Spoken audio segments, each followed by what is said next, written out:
won't stop replaying all my regrets.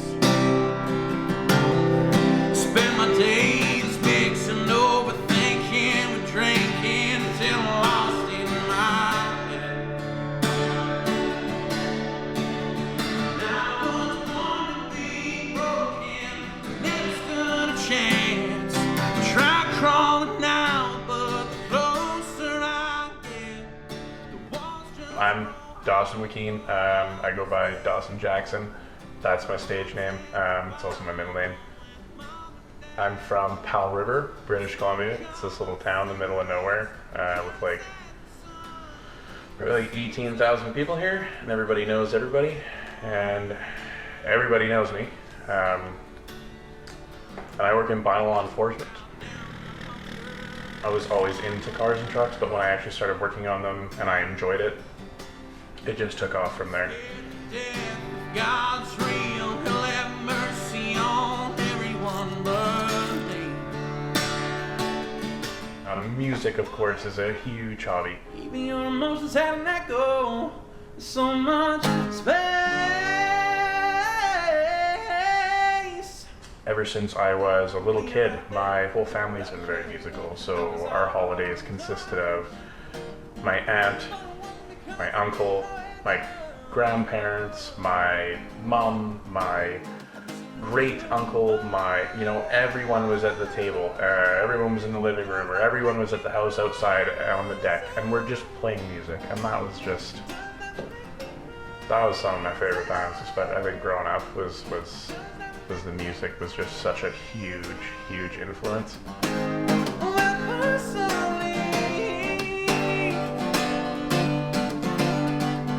However, it's just how it sounds. It's like a little Canadian Idol. It's awesome. To have this group of people come together and then they're all like being vulnerable, right? They're giving it what they got. They're pushing notes that maybe they weren't super comfortable with. They're trying out songs that they think are until they can find their sound or their song that they're gonna do for a show, and then just practicing and working on group songs together, and then like I said at the beginning, you're strangers, but at the end of it, I had some family, right? I had best friends. Yeah, leave that thing alone, 'cause there ain't no sunshine when she's gone.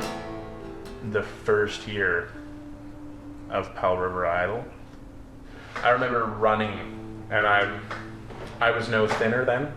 I remember running up and down the theater aisles with my cordless microphone in my button-up shirt, singing CeeLo Green at the top of my lungs, right? And I think just that whole theater was just super stoked for me and was super feeling it. In that moment, it was like, hey, this isn't anything to be nervous about. This is nothing to be afraid of. People, they respond well to this. And I don't know, it was just everything all kind of felt like it came together, that performance. I'm a little bit on the above average scale. So I'm about 6'9", 6'10", and last checked I was 430 pounds. So a little bigger than the average bear. When I went to the first school that we went to when I moved to Powell River, there was very few kids who looked like me at this school. And being a big guy and looking different than the other kids, I got called Ogre. That was my nickname in elementary school, and it stuck quick. I was hard on myself, always, and I've had a lot of struggle with self-worth my whole life. A lot of that struggle with self-worth has led to depression, has led to serious mental health crisis, has led to attempted suicide, has led to all these different things. I saw myself for a long time as not having any value, of not being somebody who could provide, as not being somebody who could excel. So yeah, I had a very low opinion of myself for a very long time. I was at the point where I was just done, and I felt like I had experienced all I needed to experience from life.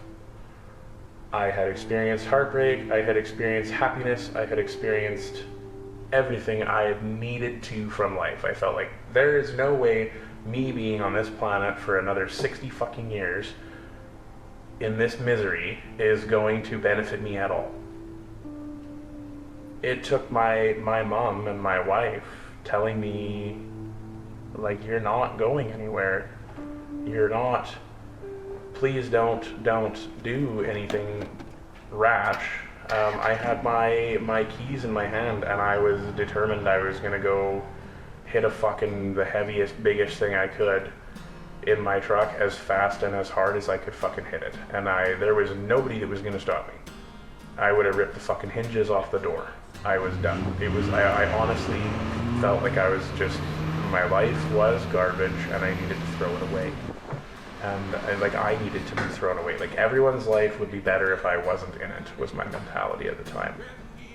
And again, looking back on it now, from a clear-ish mindset, you look at that and you think, you know what, a fucking idiot. But in the time, it was like, this is the answer, this is the only answer that makes sense.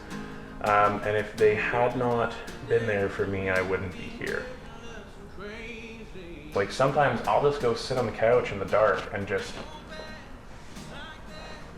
for lack of a better term, freestyle or make up a song about the struggles I'm having, it's a great way for me to get it off my chest. It's almost like a musical verbal burn book, and once the guitar goes away, it's gone. I'm gonna have those struggles until I die, but it's the important thing is like you were saying, recognizing your triggers, and then also just surrounding yourself with the right people. And often it's hard because the right people are the people who are going to tell you, hey, that's really dumb. Hey, you're kind of falling off the fucking wagon here. The voice in your head when you're in that state is almost never your friend, and it's almost never right. Took chances living on borrowed time. Not go back just like that.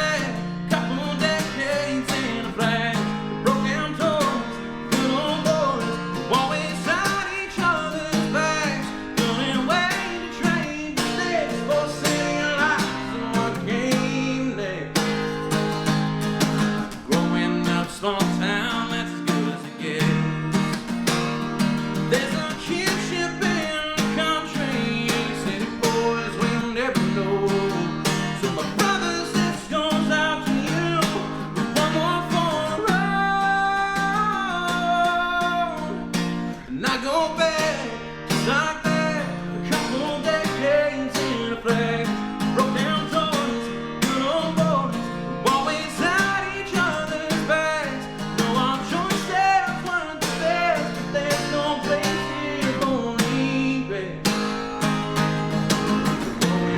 Small town.